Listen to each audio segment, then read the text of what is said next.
It's the starting five, week 2. College basketball season is here. I'm already tired.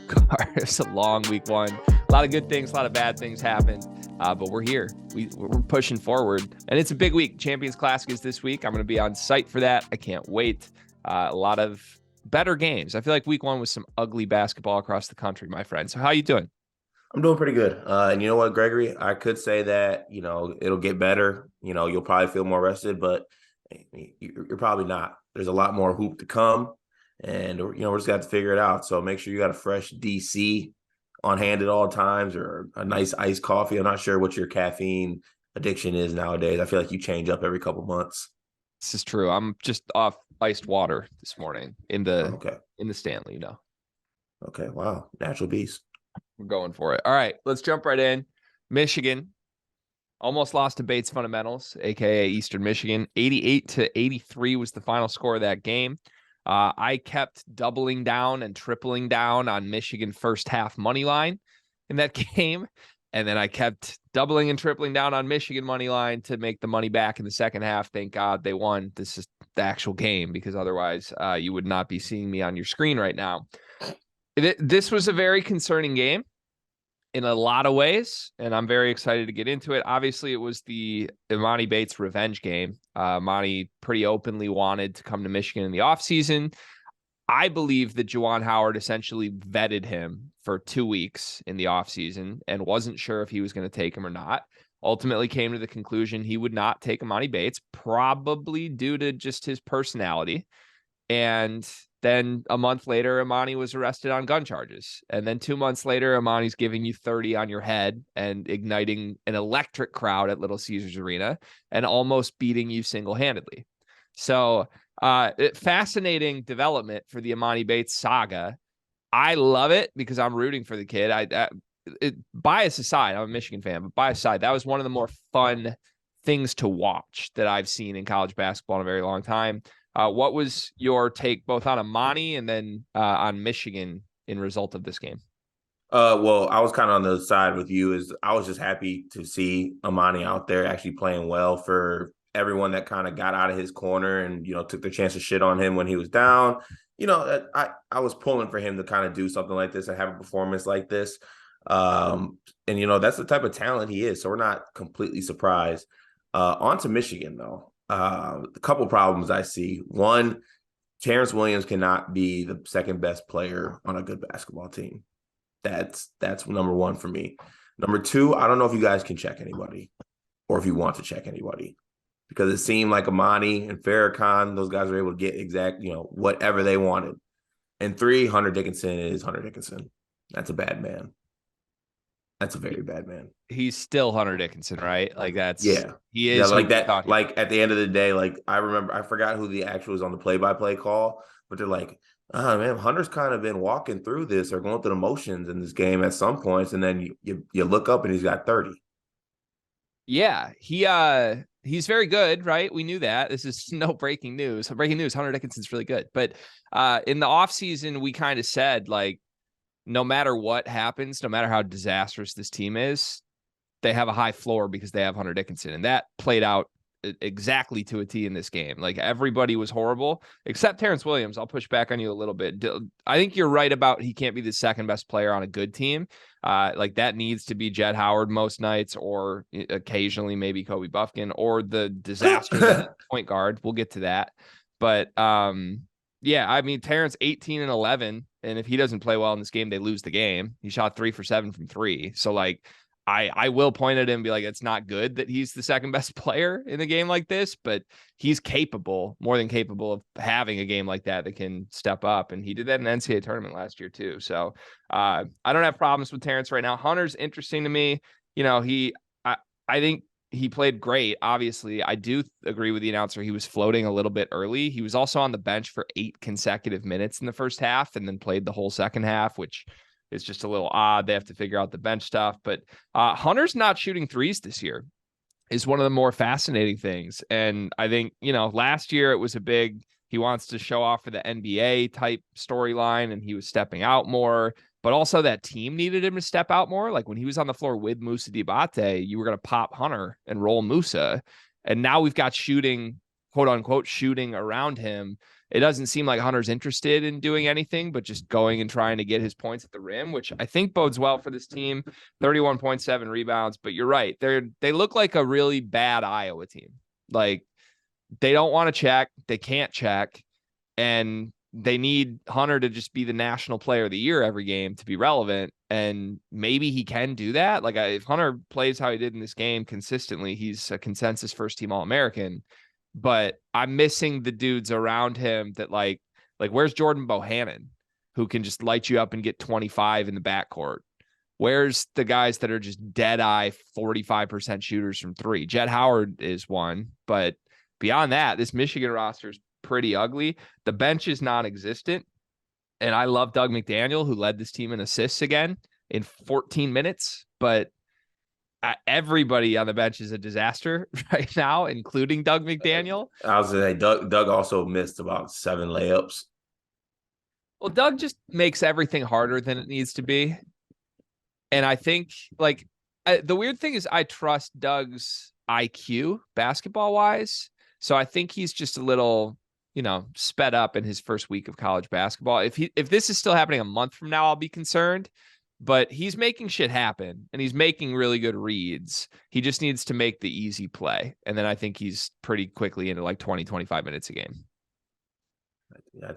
I think you saw someone who's tiny, but yeah, maybe I can see that. He definitely plays the game maybe a little too fast at this point, but at least it's like, I will say this, at least it's like a sign of life, a little sign of energy coming off the bench, because there's not much else coming off the bench in that department for you guys right now. Yeah, there's a lot of discussion on what Michigan needs to do with rotations happening. And I don't think there's any easy answers. Like, it's easy to say, oh, just don't play certain guys, but he only played 10 guys. And I'll say this, his son's not the answer. No, he's not. But right now he's the 6th, 7th guy. So he's the only guy who attempts to defend, whether that's effective defense or not. He's the only guy who tries. They need more from Joey Baker, would be my answer as far as the bench. And that hurts to say out loud, but Joey Baker had 4 fouls in 6 minutes in this game. So you had to start playing Isaiah Barnes. Isaiah Barnes should never play for Michigan this year. Joey Baker needs to be like a 20-minute guy who can back up every position. And then you can have Doug be the backup point guard, and you can have Terrace be the backup center. And then there's your 8-man rotation with a little bit of Jace sprinkled here and there when there's foul trouble. But if Joey Baker can't get on the floor, then all of a sudden disaster zone, and Jace has to run around with the starters. My biggest concern, Cart, is one I'd love to talk in depth with you about. Jalen Llewellyn is not good. And I'm going to get a lot of shit from Michigan fans on this because I essentially said we should not do this in the offseason. And the moment that this arose, that they essentially forced Frankie Collins out to bring in another transfer point guard, everyone accepted that as if it was this fantastic development. And everyone's pointing at Frankie's stat lines for a bad Arizona State team right now and laughing at them. And that's fine. He's turnover prone and he's a shot hunting guy on a really bad team right now. Maybe that's all he could ever be. Maybe it was never going to work at Michigan. But what I know is not going to work at Michigan is the transfer point guard thing. When you bring in a guy who has no ceiling of being a top 5 player at his position in the conference, you don't win titles. You don't win anything substantial with average point guard play. And I'm not even just in the framework of Michigan alone with Mike Smith, who is good, Devontae Jones, who was fine, and Jalen Llewellyn, who looks bad to fine at best. Like, what's the best case scenario? Who's the best up transfer point guard any high major team in the country's had in the last 4 years? Name me one that's been an all conference guy. You can't. What about one of the Baylor guys? Like who? Flagler? Or no, like Davion Mitchell? I'm pretty sure he transferred. Where did he start at? I might have to check that, but I keep cooking on your point though. I just even though it's different to me because like Davion Mitchell was essentially brought in as like the shooting guard, right? They had a bunch of guards on those teams, and Davion started at Auburn, by the way. I'm talking about a pure mid-major dude who has to go up to the Big Ten level or above and run the show, because that's what Michigan asks these guys to do. They don't ask him to just be a rotation guy. They ask Jalen Llewellyn to run the show. Jalen Llewellyn looks horrible. And he looks horrible from a poise standpoint. Down the stretch of that game, in a 2-possession game, twice he attempted a shot or attempted a drive with 20 plus seconds on the shot clock. In a minute and a half left in the game, he turned it over that gave Eastern Michigan life. He missed a crazy off-balance layup that Hunter ended up cleaning up and putting back in. But if Hunter doesn't bail him out, it's like, what are you doing, dude? He's not a shooter. He's absolutely not a shooter. People want to say, oh, he had one really good shooting year last year. Yeah, he did. The rest of his career on crazy attempts, high volume attempts for his career, he's sub 40% from the floor. He's 32% from three, and he's 70% from free throw. That's not a good shooter for a point guard who has done a ton of attempts on his career, and he's missing free throws from Michigan. He hasn't made a three in his career. Everyone's missing free throws from Michigan, by the way. I'm out. And this dude was supposed to be the second best player on this team. And through 2 games after the exhibition in game 1, when Jalen did nothing, the narrative was, oh, that's a good thing that he's done nothing. Stock is up because, he just needs to bring the ball up court. And if Jet and Kobe can do everything, that's really good for this team. Guess what, people? This pissed me off more than anything, Cart. It doesn't have to just be one guy doing something. It doesn't have to be just 2. Everybody on the team can do things. Like, just because Jet and Kobe are really good, it doesn't make it better or good for the team that Jalen Llewellyn's not doing things. Everyone should be a threat. On the best teams, everybody is a threat. And Jalen Llewellyn is objectively not a threat right now. And I don't know if that's going to change, but I'm sick of it. I am just totally frustrated with the concept of, let's get this guy in for 1 season who's going to have a massive learning curve, who's going to take 3 months just to get comfortable, and then we'll see if he can maybe get to like 10 points, 3 assists again. Like, it reminds me of watching Tyson Walker from Michigan State last year, except Tyson actually made shots when he shot the ball, right? I was going to say, when he did shoot. Jalen doesn't shoot, and he doesn't make when he shoots. So, well, maybe bright side, just 2 games in, he'll improve throughout the year, maybe. I don't know. I need to see something. I need to see something quickly. First of all, Spider-Man pointing meme, or that handshake meme, Tom Izzo and Greg Waddell, and then hating the transfer portal in the middle of that. Okay. Never thought we'd make that correlation. But the thing for me is that I thought that at worst, though, Llewellyn would be a guy who you could count on to like think the game through. He's like you mentioned that layup at the end of the game when they were up, I think like 2 or 1 or something like that, and he went to go lay it up with like 13 seconds on the shot, or I don't know, something crazy like that. Like, mentally, he's also not seeing the game right now. He's missing free throws. He's turning the ball over, not making shots. I mean, it's just no type of steadiness at the point guard position. And, the only thing I can think of is that you're wasting another year of Hunter Dickinson when you kind of giving him in a net point guard. It's just horrendous. And look, this team can still be very good. I feel confident in that, but they're going to be good because Jet Howard's good or Kobe Buffkin's good. They're not going to be good because Jalen Llewellyn becomes the 3rd best point guard in the Big Ten. He's not going to be that. And that's frustrating to me because I don't know, like, the alternative would have been you keep Frankie Collins. I don't know what Frankie's ceiling was. I know Frankie didn't make sense. I'll tell you right now, Frankie can't shoot. Well, are we sure? Yes. Shot 11 threes in their first game this year, made 4 of them. Frankie cannot. Yeah, no. Frankie made 4 threes in week 1. He also had 7 points on 29 shots. I'm not sitting here saying Frankie Collins is fantastic, but I don't know. At least he can dunk. Frankie Collins is more talented than Jalen Llewellyn is, and you wrote off a guy that you would have had 3 more years of for a guy you're going to have 3 months of, who gets you. I mean, look, Jalen finished with 12 points in this game because he had 8 free throws down the stretch, even though he missed 4 free throws. Essentially, Jalen Llewellyn to me is a guy who's going to give you like 6 points, 2 assists a night. Reminds me of Jaron Simmons, Michigan, the year that Xavier Simpson finally took over for him midseason. Like, he's not the guy. The problem is this team doesn't have a guy other than Doug who's going to take the spot from him. And that's why I'm still at it. I think Doug does take the spot from him. I think if Doug just slows down, Doug takes this spot pretty quickly from him. So, God, it's a disaster though, Cart. It's really bad. I'm so sick of watching mediocre guard play on Michigan teams, and it's year after year after year right now. Yeah, and it sucks after having like that stretch of like when you just like couldn't miss with guards. Like you guys just had guards year after year. So it's odd that you can't.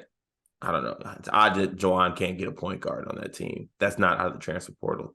So if you're ranking those three right now, is it Mike Smith, Devontae Jones, and then Llewellyn's like clearly third out of those guys? Yeah, it is. That that's bad. Mike Smith was very good. Like none of this stuff should apply to Mike Smith, but Mike Smith played with about four NBA that's what players. I'm saying is anybody could play the Mike Smith role on that team. If you put Mike Smith on this team, I don't know what he looks like. He looks better than Jalen Llewellyn, that's for sure. Devontae Jones was, I don't know, all over the place, but at least he was productive damn near every single game. Like you didn't have to question Devontae Jones was going to go out and get you 10, 4, and 4. Like Llewellyn might as well be a ghost. He's barely doing anything on the floor right now. So, and if that's your bar, Michigan fans, if your bar for your point guard is, oh, just don't be a disaster, then I can't disagree more with how we watch the game of basketball. Like just stop having such a low standard of expectation for these guys. And look, at a certain point, this could repeat itself again. What are we going to do? We're going to play Jalen Llewellyn 30 empty minutes a game this year, be an okay basketball team, not factor into the Big Ten. And then next year, Llewellyn's out to go play in, I don't know, Turkey. And Doug McDaniel can't be our starter because he's only played 8 minutes a game. Is that going to happen again? I mean, that's exactly what happened last year, right? We don't trust Doug. He's turnover prone. He can't shoot it. He's small. Better get Columbia's point guard next year, Cart. Like, should we start scouting Ivy League dudes right now? Should we do it? I refuse to scout Ivy League basketball, but if you want to move forward with that, please do. Are you gonna be all right though? Like I'm in shambles. I can kind of tell. Listen, Emoni Bates almost ended me. Okay, and he's good.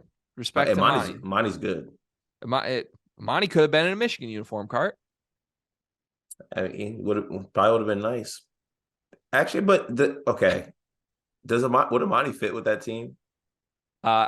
Yes and no. But Emoni, the person, doesn't fit with any team except this Eastern Michigan team. Oh no, Emoni's great. Emoni's hugging coaches. Emoni's hugging teammates. He's an upstanding citizen. So, remember last year when you and I were on the Emoni train at the beginning of the year, and one of our biggest reasons was we thought the dysfunction of Memphis basketball would oddly be similar to what Emoni had come up the ranks through with Bates fundamentals. We were like, he'll be comfortable in the chaos. So we were wrong, obviously. But tell me this Eastern Michigan team isn't actually what we were going for with that. Like they've essentially allowed themselves to be Bates fundamentals in college. Like they're playing the Emoni game. They're giving him the keys. They're saying, do whatever the hell you want. And we're going to treat you like our superstar. And that's fine. Like it reminded me of watching Emoni in high school. And I think that's going to work in the MAC. So Elgin Bates was right. I think when you actually like cater everything to Emoni, it can work. At least at this level. Maybe not in a better conference, but yeah, I think it can work at this level. I kind of like that angle too, because it might fuel our Penny agenda as well. I mean, Penny also had Jalen Duren though, so like I don't blame him for not building everything around Emoni. I don't know. I'm fascinated. I'm gonna love watching that Eastern team. I think he's gonna be really good. But no, even though I make jokes about he would be really good on Michigan, you can't take Emoni Bates if you're Juwan Howard. Just, I mean, if the gun charge didn't show that enough, there was no way that was going to happen. Ivy League point guards only. Otherwise, hit the door. What do you think Michigan finishes in the Big Ten now? Like 1 weekend, has this changed your frame? Because everybody had them third. Everybody had them in the same tier as Indiana and Illinois going into the season. I'd probably still put them in the 3-4 range. Big Ten stinks. Yeah, the Big Ten stinks. We'll talk about that. I'm dropping them a little. I think they're clearly behind Illinois and Indiana. I think Iowa's better than them. I think Purdue. Yeah, I think I might have them. Shit, Purdue actually look kind of good. I think Purdue's better than them. I think Michigan State could be better than them. We'll see. Really? Ken Palm has Michigan State ahead of Michigan now through 2 games. That's all it took. Well, I guess that'd be a good time to transition to Michigan State really quickly here. Sure. What do you Played on an aircraft carrier. We did a full episode of Unscripted that should be coming out later today on Michigan State. And if you want our in-depth thoughts, go listen to that on the Field of 68's YouTube channel. Or I think you can listen to it on Apple and Spotify as well. But quickly, Cart, just summarize your takeaways from Michigan State week 1. You feeling good? I'm feeling, yeah, you know what? All in all, I'm feeling good. Not hanging moral victory banners. Still scared about front court depth on this team. And also offensively, who we're going to go to when we're in a lull and the other team's going on a run. I think that guy needs to be Jay Nakins moving forward. But all in all, we were in that game. We had a chance to beat Gonzaga. But we got a lot to look forward to with this next game, because it's in a gym, not an aircraft carrier, versus Kentucky. No win, no nothing, and we're really going to see what this team's about. I just want to go on record that if every game for every team in the country was played on an aircraft carrier, I think this Michigan State team is top 5 in the country. We're different on an aircraft carrier. I would like to say that. And Tom Izzo would be National Coach of the Year in that setting. Yeah, I think depth is going to kill these guys. You can get our in-depth thoughts on Unscripted, but depth is a problem. Everything else looks pretty good. Emoni'd looks great. I'm happy to see Emoni'd look very, very good. I think the rotation itself is strong. I think it in reverse, it helps Tom Izzo that he doesn't have too many guys to play now. He just needs like one more, right? That would solve everything. But one.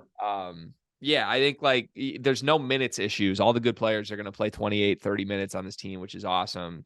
And as long as they stay healthy, I think they'll be all right. We got to free my dog, Jaden Akins, though. He's being treated like he's the 4th guard in this rotation. Now, I don't know what Trey Holloman did to earn Jaden Akins minutes right now. Wait till he gets healthy.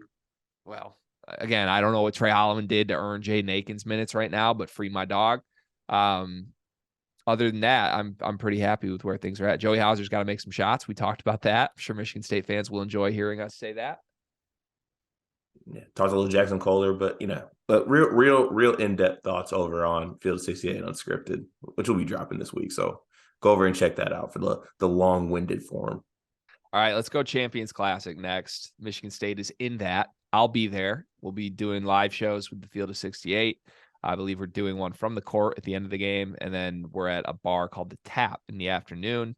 A lot of Field of 68 characters will be there. You should roll through. If you're considering going, go to it. It'll be fun.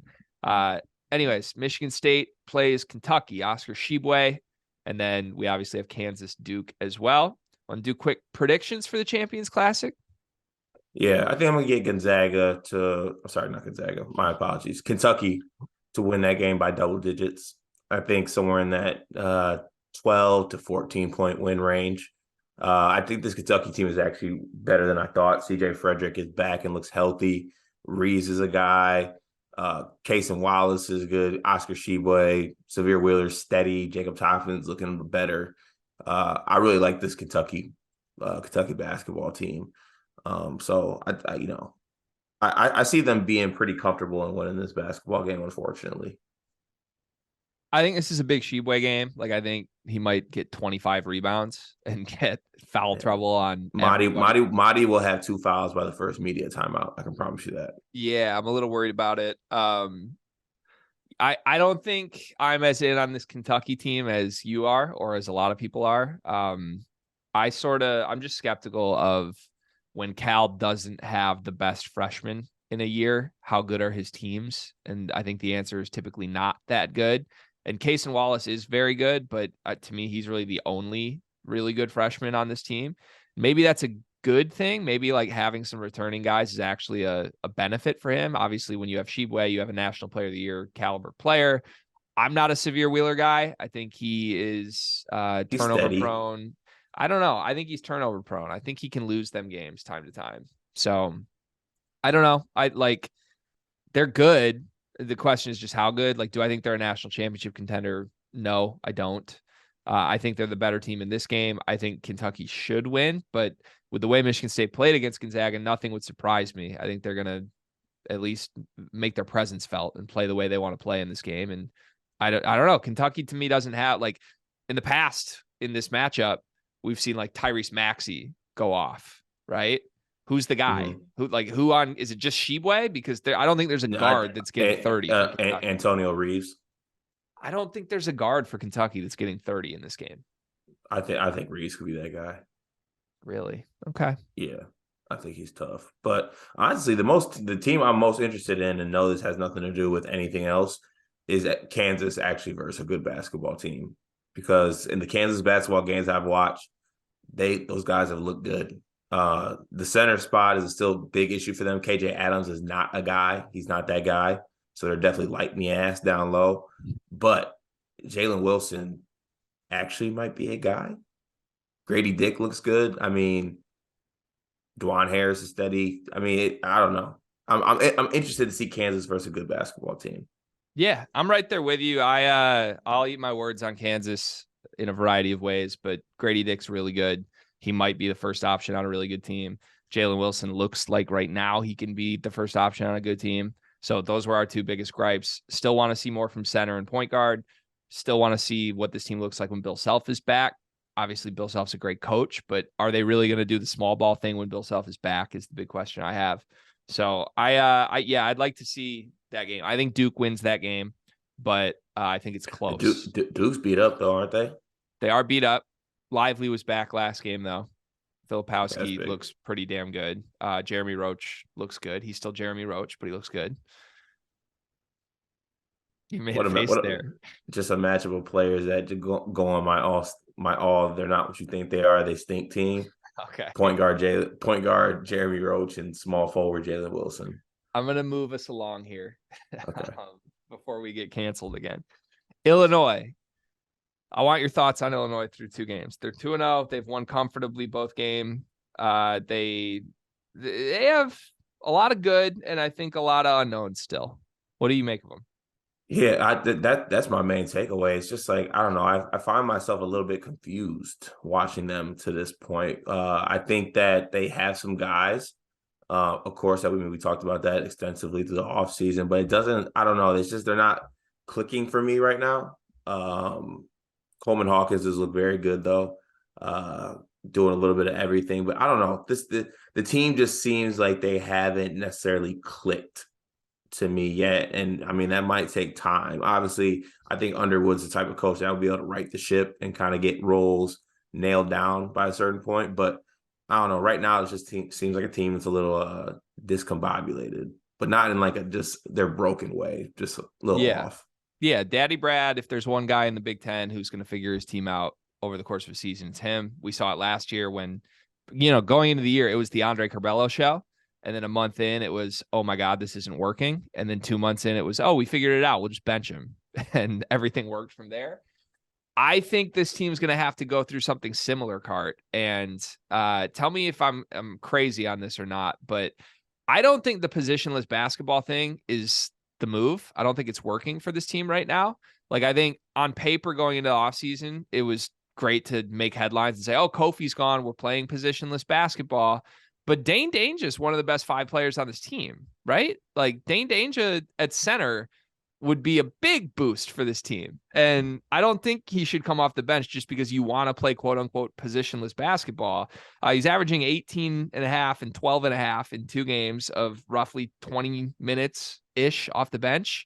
He had 5 blocks last game. Like, that's a dude. Just play a center. He's good. And the guys who I think would get hurt by that are Melendez and Meyer, who are a little bit redundant to me anyway and have not passed the eye test to me. I think, I'm not going to attack a kid or say anything that is too unfounded, but I have some questions of how motivated Matthew Meyer is. I think he's sort of just a go through the motions guy. He was at Baylor, and I think he still is in his final year in college. I think he got some NIL and is just kind of skating by.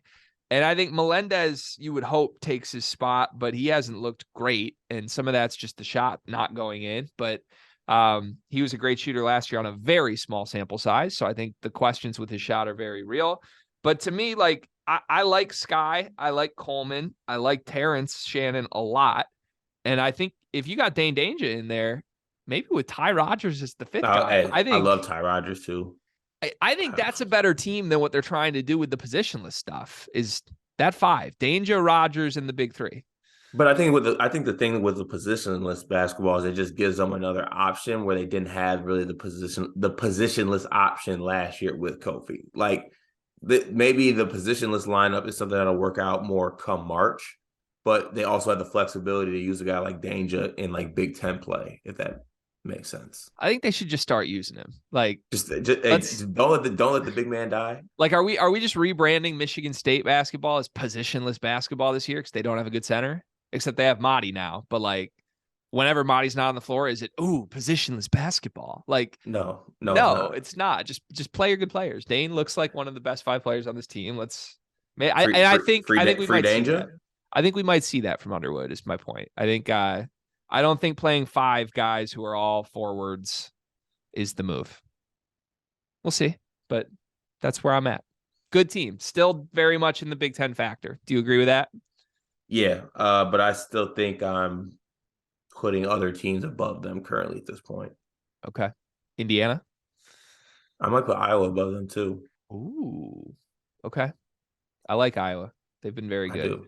Let's that's a good segue. So we can do both Big Ten and country, but after now seeing everything for a week, who's the best team? Give me the best team in the Big Ten and then give me the best team in the country. Best team in the Big Ten is Indiana, and the best team in the country is Houston. Okay. I'll go Indiana with you, but I don't feel great about it. I'm worried about their shooting. And we're going to go Baylor, best team in the country. I think it is Baylor and Houston, though. But I don't think there's any great teams in the country, Cart. I'm bumping Houston up to the great level. And I honestly am willing to bump Baylor up to the great level as well because, well, honestly, just because of this reason, good guard play, and they got Keontae George. Keontae's fun. He's very Keontae good. is amazing. You like this Houston team better than the past 2 Houston teams? You think this is the best version of that program? I do, because I think that you add Sasser into the fold, and then the step that she took last year, took last season when Sasser was out. He's still playing at this level, and this team just plays hard as shit. Like it's.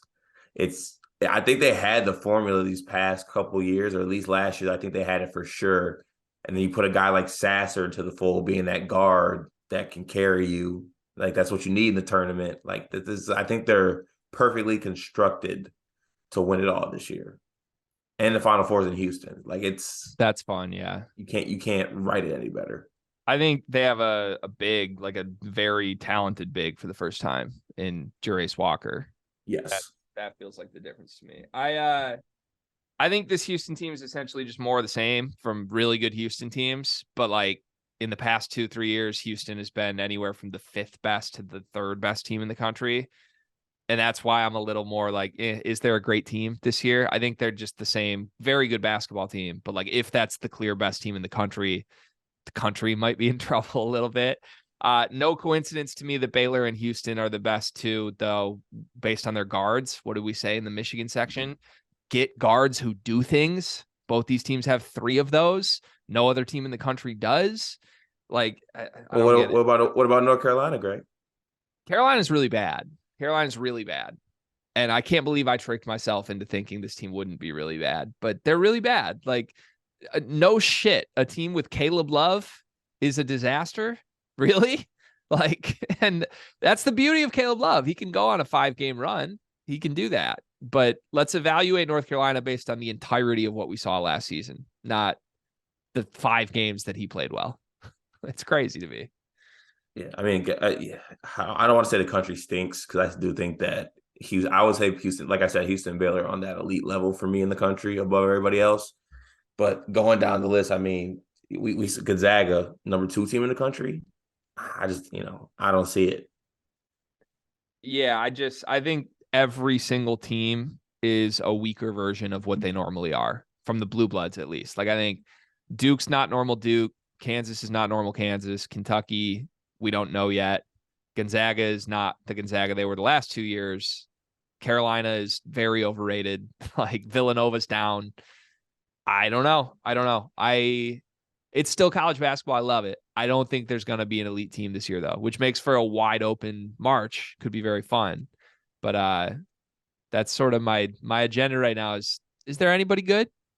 Are we sure? Like you love the country stinks agenda. we want to make fun of the Big Ten. Like the Big Ten's horrible. Is anybody not horrible? Big 12. What teams are good in the Big 12 besides Baylor? Kansas. Okay. Texas Tech. Texas. Texas Tech and Texas are that good? Texas might be. Okay. Before we close this out, are you changing your Final Four picks? That's all I want to know. I had Baylor, I had Houston, I had Creighton, and I don't even remember who my fourth was. I think you said North Carolina. No, I did not say North Carolina. Was it like that? Oh, you said Arizona, I think. I said Arizona. Oh, I'm in. Yes. Yeah, same four. I'm in. Arizona's good. They're really good. Same four? Okay. I think I'm taking North Carolina out of mine and sliding Kentucky in there. Smart man. Smart man. Right. Okay. All right. We'll come back and revisit this again. Thanks, Carl. Probably change our picks. Love it. Good luck to you in the Champions Classic. Thanks. We'll need it.